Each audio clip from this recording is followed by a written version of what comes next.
Welcome to the Branding Room Only podcast, where we share career stories, strategies, and lessons learned on how industry leaders and influencers have built their personal brands. Now, let's get started with the show. Hey, y'all. Welcome back to Branding Room Only, the podcast where we talk about leadership, personal branding, and all the layers of what it means to show up fully in the world, at work, at home, and everywhere in between. I'm Paula Edgar, and today's episode, y'all, is personal. It is deeply personal because it's about my son. I recently shared a Mother's Day reflection about what I've learned from my mother and what I hope to pass on to my daughter. But today, in honor of my son's 13th birthday, I want to reflect on what I've learned from him. Because being a mother isn't just something I do, it's one of the most foundational parts of who I am. For me, it's not just a role, it's a relationship and a brand-defining relationship. And let me tell you this, my child has taught me more about life, leadership, love, and legacy than just about anybody else. And for those of you who are parents, aunties, uncles, play cousins, etc., you know that when a child turns 13, it's not just a milestone for them, it's a milestone for you too. So today I want to share 7 of the most powerful lessons I've learned from being his mom. Lessons that have shaped how I live, how I lead, and how I show up.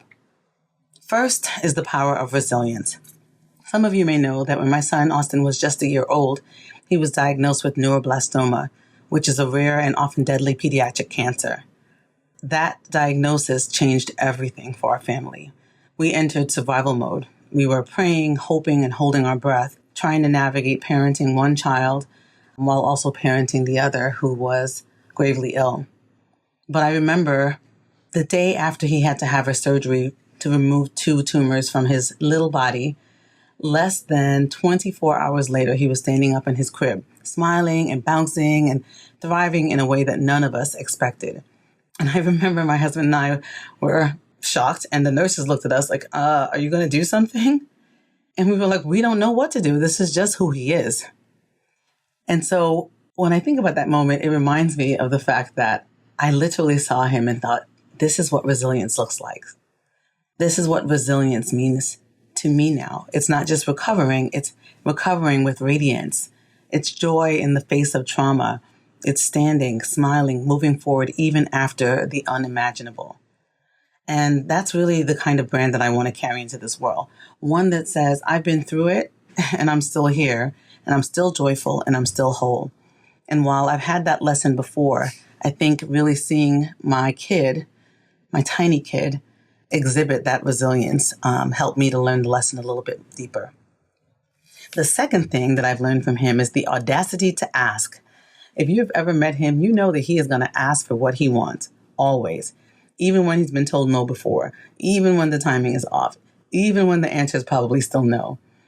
So as his mother, it is a test of my patience. But when I reflect on this as a woman and as a professional, truthfully, I admire it and I want to emulate it. Because so many of us, especially those of us socialized to be accommodating, we were taught not to ask. We were taught to play small, to wait. But closed mouths don't get fed like the hip hop lyric goes, and closed mouths don't build legacy. So my son reminds me every day that asking isn't arrogance, it's clarity. It's standing in what you need, what you deserve, and saying it out loud. That's also personal branding. That's leadership. And that is courage. The next thing that he's taught me is the gift of joy. I smile when I say this because he has a dry, sneaky sense of humor that takes me out every time. You know, I'm often busy and stressed, maybe distracted, annoyed, but out of nowhere, he'll come and say something that has me laughing out loud.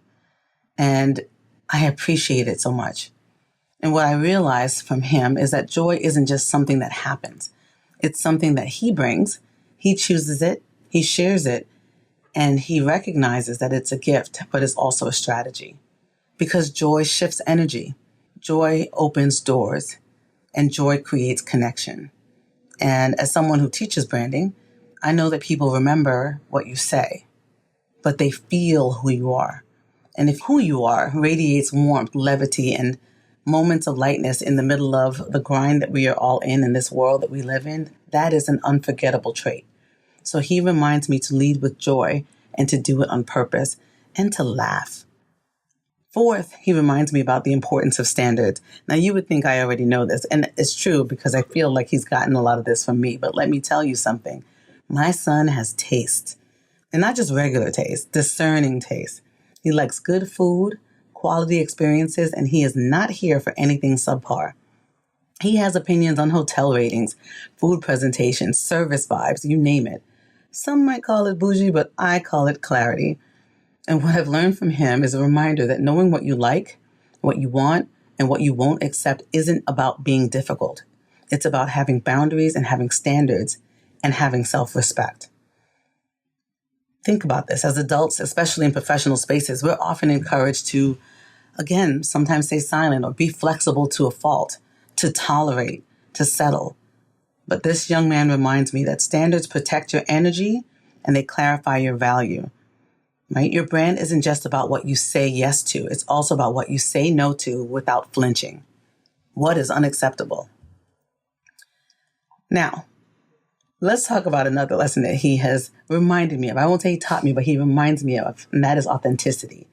He does not pretend. He does not perform. He tells you what he thinks. He shows up how he is.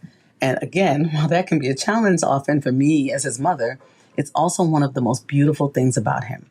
Because authenticity is not always easy, and it definitely is not always convenient, but it is essential. So many of us have learned to soften or shrink or silence ourselves just to survive in systems that weren't built with us in mind. But watching him be so unapologetically himself has pushed me to be more unapologetically me. And that's what branding is. It's not the mask, it's the mirror. The sixth thing that my son has taught me or reminded me of is the difference between confidence and courage. Like any kid, we often push him to do things that he hasn't done before. And yes, he gets nervous, whether that means he's doing debate, an improv class, trying a new sport, or speaking in front of a crowd. He gets nervous. But what I love about him is that he does it anyway. He doesn't wait to feel ready. He moves through the fear and he shows up anyway.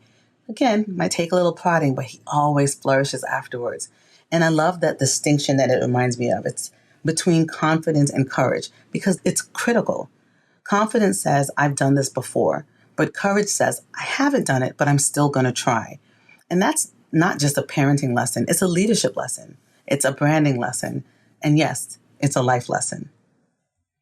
And then finally, I think the most transformative lesson of all that I learned from him is that growth happens in relationship, and I continue to learn it from him every single day.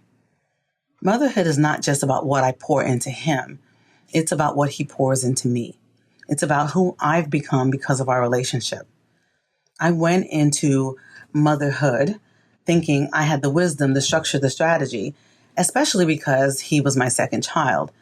And sure, I had those things. But what I didn't expect was how much I would learn, because for those of you who have seen or experienced second kids, they are not like the first ones. I have learned deeply from him about patience, about presence, about the grace of letting someone see all of your flaws and still believe in your magic. And he makes me better. He slows me down. He often calls me in. He holds up a mirror to my growth edges and challenges me to keep evolving. And that to me is the most beautiful part of personal branding, when it reflects who we're becoming through the relationships that shape us. So I want to say happy birthday to my son. You are joy, you are brilliance, you are strength, you are heart. And I am endlessly proud to be your mother. And to all of you listening, your brand is not just about your resume or your strategy. It's also about your relationships, your growth, your willingness to reflect and to evolve. And I hope this episode gave you something to reflect on, whether you're a parent, a mentor, or someone just navigating what it means to grow in real time.